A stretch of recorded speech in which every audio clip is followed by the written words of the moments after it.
Je suis quelqu'un qui est très touché par ce qui se passe, évidemment, comme plusieurs personnes, mais on en entend peu parler de la mode éthique. Et c'est pour ça que je trouve ça intéressant. C'est innovateur, c'est audacieux, mais ça nous permet aussi de mieux comprendre un message qui est vraiment international, puis qu'on doit porter. Alors pour moi, c'est un mode de vie, carrément. Donc, je trouvais ça très, très intéressant d'avoir des designers québécois, donc on encourage notre industrie, qui se servent de tissus, qui récupèrent les tissus ou qui se servent de tissus biologiques pour faire des vêtements finalement équitables. Donc, nous, à travers ça, on peut vraiment être en harmonie avec nos valeurs.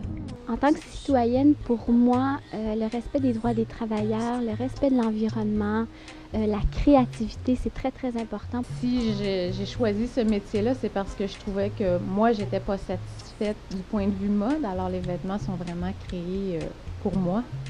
C'est ça mon plaisir, c'est de m'habiller à tous les jours comme je le veux. I stare straight across the wing. Bien souvent, les gens, lorsqu'ils entendent parler de vêtements équitables, les gens sont portés à tout mélanger.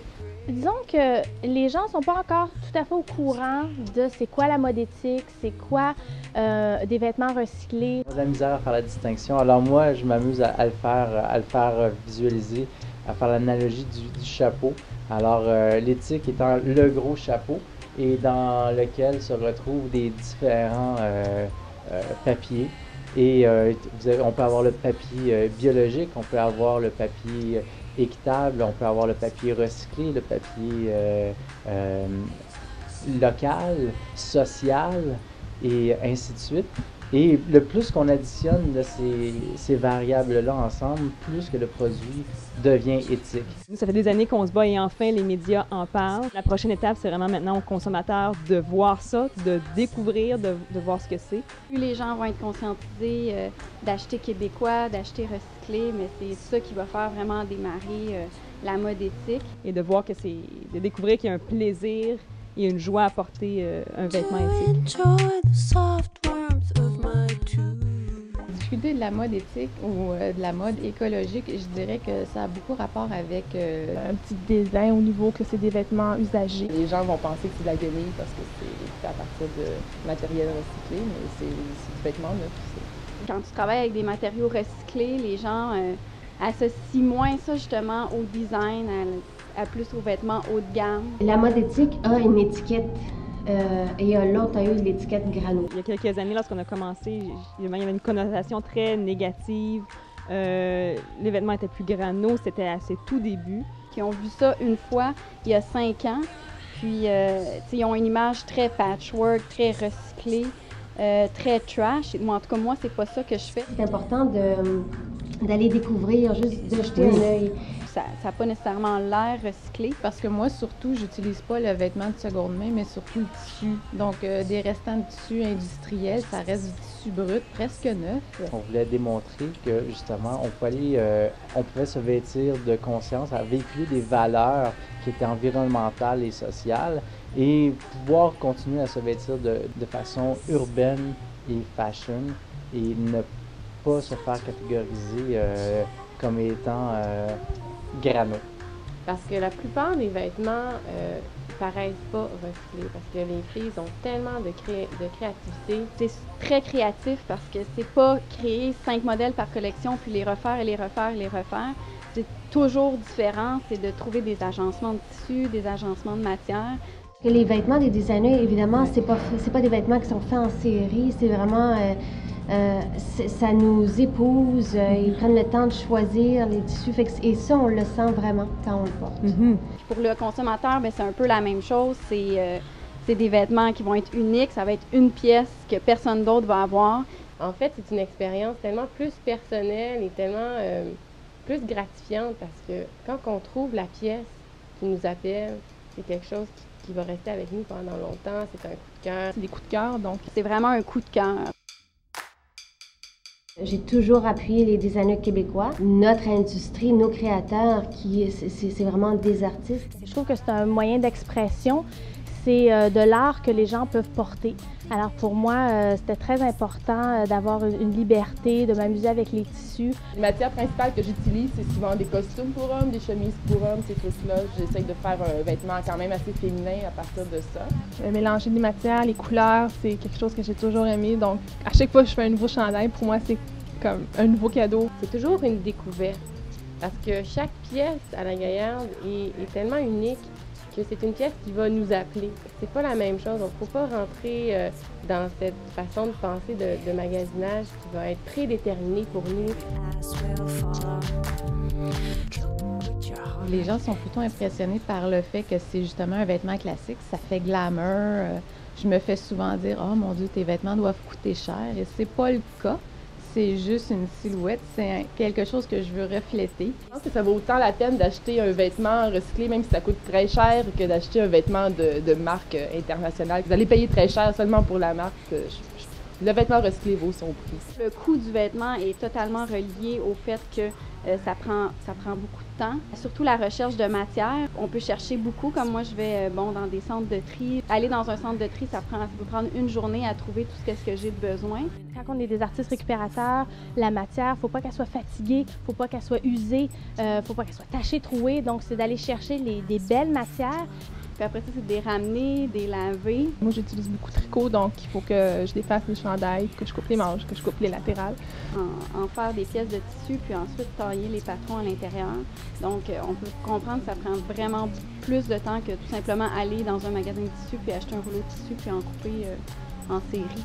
On travaille exclusivement avec les bouchons de liège, donc c'est la sélection des bouchons. Il y en a qui sont trop secs, il y en a qui sont brisés.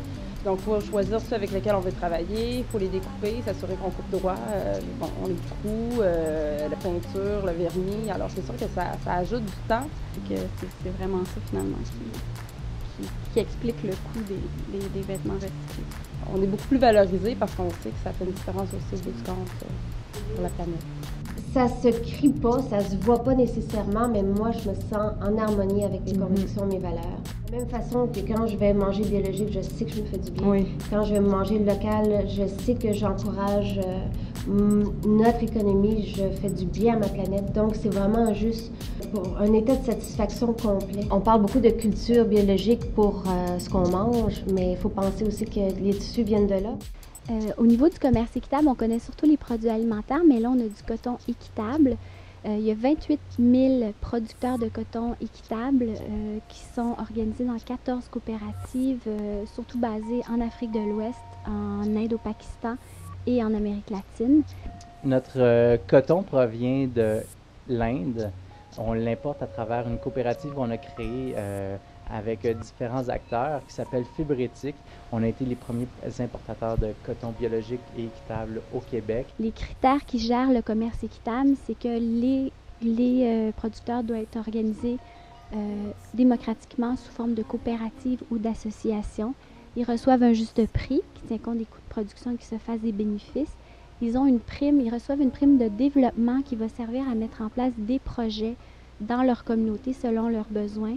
Ils n'ont pas le droit d'utiliser d'OGM et ils sont amenés à utiliser des pratiques de culture du coton qui sont plus écologiques, donc moins grande utilisation de pesticides. 10 à 25 % des pesticides et des insecticides qui sont utilisés dans le monde sont utilisés pour la culture du coton conventionnel.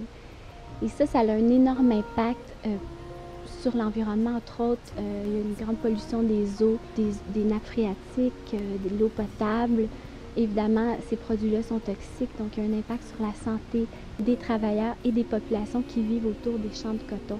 Cette utilisation massive de pesticides est entre autres causée par le fait qu'il y a de plus en plus de demandes pour le coton, donc on veut en produire plus. La demande grandit de saison après saison. Le coton équitable est disponible depuis 3 ans maintenant et il y a une augmentation de 2000 % des ventes, mais bon, il n'était pas disponible auparavant, mais ça vous donne une idée de l'engouement qu'il y a pour ce type de produit-là. On est en croissance, étant donné que notre ligne de vêtements se fait connaître de plus en plus. Si, parce qu'on est en mesure d'offrir une plus grande gamme, alors ça répond à beaucoup plus aux besoins différents de notre clientèle. J'ai plus de cheveux blancs. C'est passion. tellement difficile pour eux de vivre. Il y a une compétition extraordinaire, puis justement avec l'abus des grandes industries qui vont vendre des choses à prix ridicule, ça se peut pas, je veux dire, ça se peut pas que dans cette chaîne-là, tout le monde a été respecté. Pour vous donner une idée, en 2006, il y a 5 millions d'Africains qui ont obtenu pour 1 kilo de coton-fibre, ils ont obtenu 38 sous. Puis pendant ce temps-là, la même année, les 25 000 producteurs de coton américains ont obtenu de 3 à 4 milliards de dollars en subventions. C'est difficile d'être compétitif avec les vêtements qui sont faits ailleurs dans le monde, de garder nos coûts de production bas. C'est sûr qu'ici, on n'est pas payé 5 sous de l'heure. Évidemment, on essaie d'avoir un salaire décent. Au Québec, on a quand même plusieurs personnes qui font ça. C'est pas tout le monde qui en vit, mais plus les gens vont s'intéresser, plus les designers vont être capables d'en vivre. Puis ça, c'est super important. Certains designers qui ont réussi à faire ce saut-là, qui ont réussi à aller trouver du financement. C'est pas facile, en parlant de financement, d'avoir aussi des banques qui nous appuient. Je souhaiterais vivre de ce travail-là. Oui, j'adore ça, vraiment beaucoup. Il y a de l'avenir, c'est juste, ça va prendre de la patience. Beaucoup. C'est ça que je dirais qui est le plus difficile, et d'avoir aussi accès à des endroits pour coudre. Vu que c'est des pièces uniques, quand on veut aller vers des boutiques, des grands magasins ou des boutiques qui achètent en grande quantité, bien, ils hésitent beaucoup parce que justement, vu que c'est des pièces uniques, c'est pas comme regarder dans un catalogue puis dire je veux 100 unités de ce style. C'est toujours des pièces qui sont différentes, donc ils sont plus réticents à acheter en grande quantité. Fait que c'est plus difficile justement d'expandre le marché, d'aller vers justement les plus gros centres. Bien, je pense que si je devais parler aux consommateurs directement puis que je devais leur dire que... Essayer, c'est l'adopter. C'est oser porter l'avant-garde, oser porter les créations québécoises, les vêtements éthiques en coton bio. Une fois que tu adhères à ça, bien, le chemin continue de se faire chez les autres aussi parce que ça rend les autres curieux. Le message se transporte pas seulement par la voix de la bouche, mais aussi par juste de porter les choses. Pour ma part, j'ai beaucoup de créations qui viennent de la Gaillarde ou ailleurs qui sont recyclées, récupérées ou éthiques. Et c'est vraiment les morceaux de ma garde-robe dont je me fais le plus parler. C'est pas parce que c'est recyclé qu'il faut le surconsommer non plus, je pense. Parce qu'on est trop habitué à consommer. On parle beaucoup de simplicité volontaire. C'est tellement merveilleux comme mode de vie. On n'a pas besoin de ça. C'est tellement une idée qu'on nous a vendue. On n'a pas besoin de tant que ça. Donc, vraiment, de réduire la consommation d'abord, c'est super important. Et de prendre soin de nos choses. Après ça, de bien se poser la question et de bien choisir, au lieu de se garrocher de tout acheter. Oui. D'aller vers un vêtement qui va être éthique, biologique, québécois. Je trouve que ça a vraiment de l'allure. Notre univers, notre monde n'est plus capable de soutenir la façon qu'on fonctionne maintenant. Donc, il faut penser de façon différente. La planète est remplie d'objets. Fait qu'il faut réagir avec ça. Il faudrait tellement que les industries s'y mettent aussi. Parce que je trouve ça aberrant de voir chaque personne qui recycle, qui font attention à leur consommation, mais les industries à côté de ça il va y avoir tellement de déchets. Donc c'est vraiment à nous à ne plus aller là puis à choisir et on va faire une différence. C'est évident. Le fait d'acheter des vêtements équitables ou des vêtements éthiques, c'est qu'on utilise notre pouvoir d'achat comme outil de développement. Ça, c'est très, très important.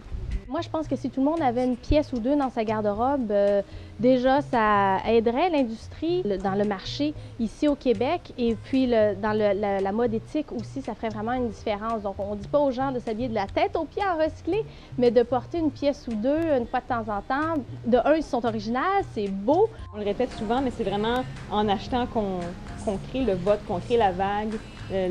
Dans le fond, les entreprises sont là vraiment pour donner aux clients ce qu'ils veulent, ce qu'ils vont acheter. Alors, plus les consommateurs vont dire « oui, je veux du vêtement éthique », plus les boutiques, les grandes entreprises vont offrir ce choix-là.